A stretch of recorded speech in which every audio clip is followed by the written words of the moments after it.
My name is Tanya Curry, and this is this week's Acumen Media Report. It's entitled, Dear John, the Hoof Macy, and Rama Force. And you thought we didn't have a president. We do, and he's fighting and feisty. He won't be bullied, and for the first time in years, he made me happy, but just for a minute. My president wrote a Dear John.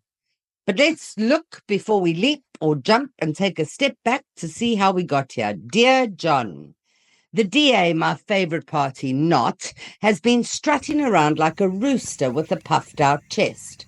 Boss John has had a smile so wide you'd swear he was in Alice in Wonderland, tagging along with Zille, who's been shouting off with her heads more than any Queen of Hearts possibly could. She's apparently been stomping across the GNU like a hippo on a trampoline. She's doing what Helen does best, push buttons. One would swear the DA actually won the elections. They didn't. In fact, they lost at least 100,000 votes. Yet here's GodZille playing Hoof Macy, head girl, across the entire cabinet. They made ridiculous demands, which included Dear John being deputy president and the DA wanting at least 12 cabinet positions. The president finally agreed on 6 cabinet posts for the DA, one of them the coveted DTI, Department of Trade and Industry. This was gracious of Cyril, because according to the Constitution, he chooses the cabinet. No ifs, no buts, no maybes. You got that, Helen? You should have taken it and run, but no cigar. So Queen Helen wrote a scathing and insulting letter to Uncle Cyril, and she got what she rightly deserved, a can of whip-ass. And DTR was replaced with the Department of Tourism in the form of a Dear John. That's not the final word, though, good people, because late last night, it appeared that all talks had broken down between DA and the ANC. Dank Squid. It was never going to work, was it? I mean, the first mistake was getting Fikile to negotiate with Gogo Helen. Whose bright idea was that? You put Minister Fearfokol at the table with GodZille. We fear Foko. Of course, Razzmatazz signed something he shouldn't have, and the ANC shoved that paperwork into file 13 and started again. I have a question. Who is Helen Aintlek? And who is the DA, for that matter? We don't like them. And Helen, you should have retired years ago. We didn't vote for you guys. Didn't you work that out? We voted for minor parties to try and get rid of you. And here you are swanning across the GNU like you birthed it. Sit down and read your Dear John. Rama Force replaced Rama Mattress as he insisted he will announce his cabinet today. Side note. How did the ANC become the good guys? My country of constant contradictions. Let's finish off the politics. The step-aside rule has been completely compromised as we see gangsters queue up to be sworn into parley. Zizi Kodwa, the corrupt exports minister, rattled South Africa's cage. We were surprised to see Gigaba. Remember him? Yeah. You smell like firepool. Listen. He was with Home Affairs and then suddenly became finance minister. His missus is the one that said he mustn't worry if the rand drops because he can just pick it up again. Then he was thinking about rent. And the rent will drop and you will go up, babe. You will work. And I believe in you. So like, you think so? It Yeah. did. And he was also called the Candy Crush minister, as we caught him several times playing video games, not normal games, in Parliament. Who tagged me in a post kindly offering to join me in Candy Crush rehab. We caught him at other stuff too, but that's not suitable for work. If that wasn't bad enough, Zwele Mkhize and impeached Judge Hlophe also swaggered into the room. I'm not a judge. I don't even want to be called a judge, but people still call me a judge. I don't call myself a judge. I call myself Dr. Hlophe because I have a doctorate in law. Nobody will take that away from me. Even Cyril Ramaphosa will never take that away from me. He took away the title of a judge, but that I'm Dr. Hlophe, he will never take it away from me. Then my worst was seeing Duduzile Zuma shake her dreads into office. So now Phala Phala will command our attention again, and what's good for the goose seems to be definitely not good for the gander. Dear John and Hoof Macy. And if you thought that was terrifying, enter Ronaldo Gross, a racist of gargantuan proportion. Social media is going to get you, racists. Social media never dies, and my goodness, did his past come back to haunt him.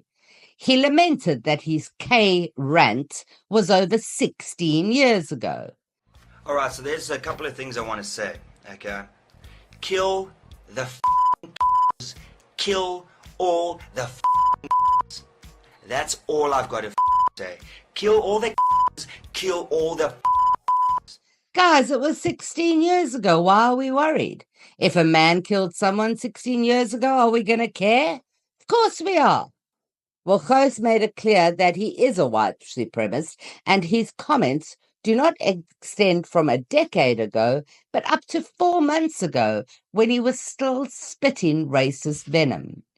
It also turned out that Zille featured on his podcasts, not once, but twice. Can we have this man in Parliament?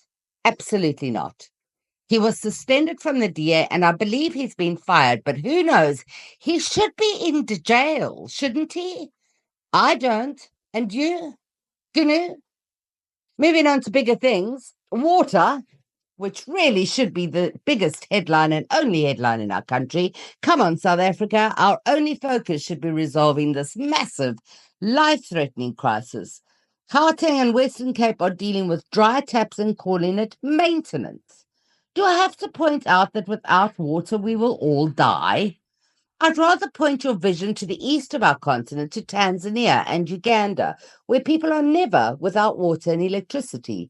They've owned their shortcomings. Why are we still pretending? Oh, Iganu. And what of Malema, you ask? Well, he managed to convince a judge that the rifle he was carrying and firing on stage was in fact a toy. Yes, good people, Juju had a toy gun on a stage and was arrested for firing it.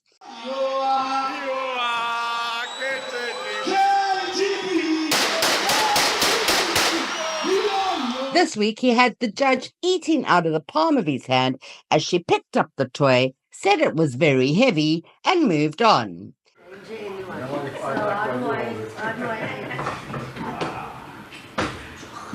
You say I thought you said it's light. No, yeah. So He's going to get off scot-free, isn't he? Talking about tax-free, did you see Kenya? How mental was that? The government introduced one tax too many and the entire country imploded. Within less than 24 hours, the tax was withdrawn, and Kenyans, realizing their power, will now not be quiet. Fascinating times when people hold politicians accountable. It's not pretty, is it, Gnu? Let's take a quick glance at the international headlines. The great news is Julian Assange has been freed in my lifetime. I've read every book, watched every docu about Julian, and while he's not a very nice man, he certainly told the truth and paid dearly for it. WikiLeaks is one of the greatest power to the people and truth battles in our lifetime, and Assange sacrificed his sanity and his life to tell us the truth. He was held in one small room for 16 years for us to know what America actually is. If wars can be started by lies, truth can be started, peace can be started by truth. Now someone give us that Epstein list again. 2 of our soldiers were killed in the DRC. Let's be fair, we sent them there to die. The Bolivian president was subject to a coup as the army battered down the doors of parliament with a tank. We have Netanyahu losing his grip as he takes aim at Lebanon and his war cabinet dissolves in front of his eyes. Cracked actor. Putin went for a play date with Kim Jong-un. That was pretty frightening. And then hundreds of pilgrims making Hajj have died from the heat. The Saudi government says they were not legally in Mecca. What does that even mean? And then there was Trump versus Biden. Ridiculous, painful to endure. The one didn't stop lying, and the other couldn't string a coherent sentence together. So we did a great job. We got a lot of credit for the economy, a lot of credit for the military, and no wars, and so many other things. Everything was rocking good. I was recently in France for D-Day, and I spoke all about those heroes that died. I went to the World War I cemetery he refused to go to. He was standing with his 4-star general, and he told me, he said, I don't want to go in there because they're a bunch of losers and suckers. My son was not a loser, was not a sucker. You're the sucker. You're the loser. They argued, and I'm not making this up, about golf. 2 club championships, not even senior. 2 regular club championships. To do that, you have to be quite smart, and you have to be able to hit the ball a long way. And I do it. He doesn't do it. He can't hit a ball 50 yards. He challenged me to a golf match. He can't hit a ball 50 yards. Yes, dear friends, we are here. 2 geriatrics talking politics and golf. Someone send them a Dear John.